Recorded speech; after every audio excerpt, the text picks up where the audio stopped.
செய்ய போகிறது ஒரு சூப்பரான வெண்டைக்காய் மசாலா ஃப்ரை. இதை வந்துட்டு நீங்கள் ஒரு பொரியலாகவும் யூஸ் பண்ணலாம், இல்லை ஒரு சப்பாத்திக்கான ஒரு சைட் டிஷ்ஷாக கூட யூஸ் பண்ணலாம். ரொம்பவே நல்லாயிருக்கும். ரொம்பவே வித்தியாசமான இந்த வெண்டைக்காய் மசாலா ஃப்ரை எப்படி செய்யலாம் அப்படின்னு பார்க்கலாம் வாங்க. இப்போ ஒரு பேனில் ஒரு 2 டேபிள் ஸ்பூன் அளவுக்கு நான் எண்ணெய் விட்டு வச்சுருக்கேன். இப்போ இந்த எண்ணெய் வந்துட்டு நல்லா சூடாயிடுச்சு. இப்போது ஒரு மீடியம் சைஸ் வெங்காயத்தை இந்த மாதிரி ஸ்லைஸ் பண்ணி வச்சுருக்கேன். அதே மாதிரி ஒரு பாதி வெங்காயத்தை நான் இந்த மாதிரி பொடியாக நறுக்கி வச்சுருக்கேன். இப்போ இந்த ஸ்லைஸ் பண்ணி வச்சுருக்க வெங்காயத்தை இந்த எண்ணெயில் போட்டுடலாம். இதை வந்து நம்ம நல்லா கோல்டன் ப்ரௌனாக ஃப்ரை பண்ணிக்க போகிறோம். நல்லா கோல்டன் ப்ரௌனாக வதங்கினதுக்கப்புறம் இதை வந்து நம்ம அரைச்சிக்க போகிறோம் மசாலாஸ்லாம் சேர்த்து. இப்போ இது நல்லா வதங்கட்டும். இப்பாங்க வெங்காயம் இந்த அளவுக்கு கோல்டன் ப்ரௌனாக வதங்கிடணும். நல்லா வதங்கிச்சுப்பாங்க. இப்போ அடுப்பு ஆஃப் பண்ணிட்டு இந்த வெங்காயத்தை நான் ஒரு மிக்சி ஜாருக்கு மாற்றிட போகிறேன்.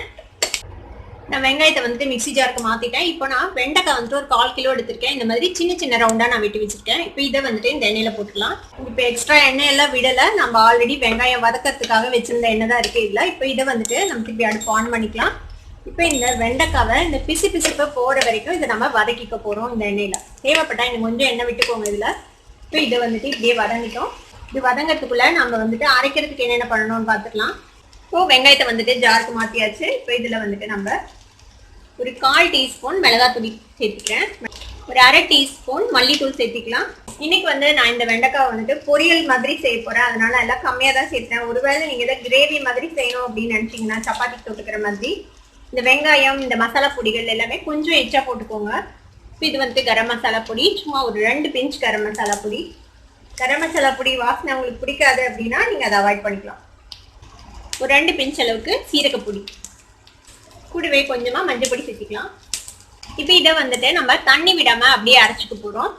பாருங்க, இது மாதிரி ஒரு மாதிரி கோர்ஸாக தான் அரைப்படும். இந்த மாதிரியே அரைச்சி எடுத்து வச்சுக்கோங்க. இது இருக்கட்டும்.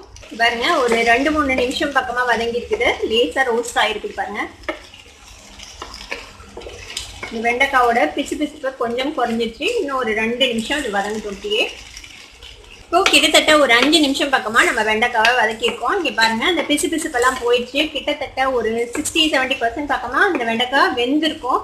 இப்போ இதை ஒரு பாத்திரத்தில் தனியாக எடுத்துடலாம் நம்ம. இப்போ அதே பேனில் திருப்பி ஒரு டீஸ்பூன் அளவுக்கு எண்ணெய் விட்டுக்கலாம். இது கொஞ்சமாக சோம்பு, சும்மா ஒரு 4 சோம்பு போட்டுக்கோங்க தாளிக்கிறதுக்கு. சோம்பு பொரியுது பாருங்கள். இப்போ நம்ம கொஞ்சமாக கருவேப்பிலை எடுத்து வச்சுருக்கேன். ஒரு 3 பல் பூண்டு இந்த மாதிரி பொடியாக நறுக்கி வச்சுருக்கேன். இந்த கருவேப்பிலை சேர்த்துக்கலாம். பூண்டியும் அதோட சேர்த்துடுங்க.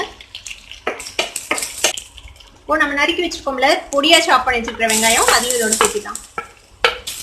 இதோட வதக்கி விட்டுருங்க. இந்த வெங்காயம் ஓரளவுக்கு வதங்கட்டும். வெங்காயம் ஓரளவுக்கு வதங்கிடுச்சு பாருங்க. இப்போ நம்ம அரைச்சி வச்சிருக்க இந்த வெங்காயம் விழுது மசாலா இருக்குல்ல, அதை இதில் சேர்த்திடலாம். ஒரே 1 டீஸ்பூன் அளவுக்கு எண்ணெய் விட்டு அதையும் இதில் சேர்த்துறேன். நீங்கள் இதை கிரேவியாக செய்கிறீங்கன்னா நீங்கள் கொஞ்சம் தண்ணி அதிகமாக கூட விடலாம், ஒன்றும் பிரச்சனை இல்லை.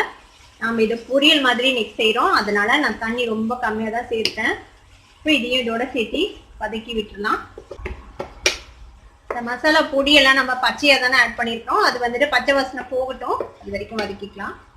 லேசாக வதங்கினதும் நம்ம வதக்கி வச்சிருக்கிற இந்த வெண்டைக்காவை சேர்த்திக்கலாம். அதில் இப்போ இந்த பொரியலுக்கு தேவையான அளவுக்கு உப்பு சேர்த்திக்கலாம். இது எல்லாத்தையும் சேர்த்து நல்லா மிக்ஸ் பண்ணி விட்டுருங்க.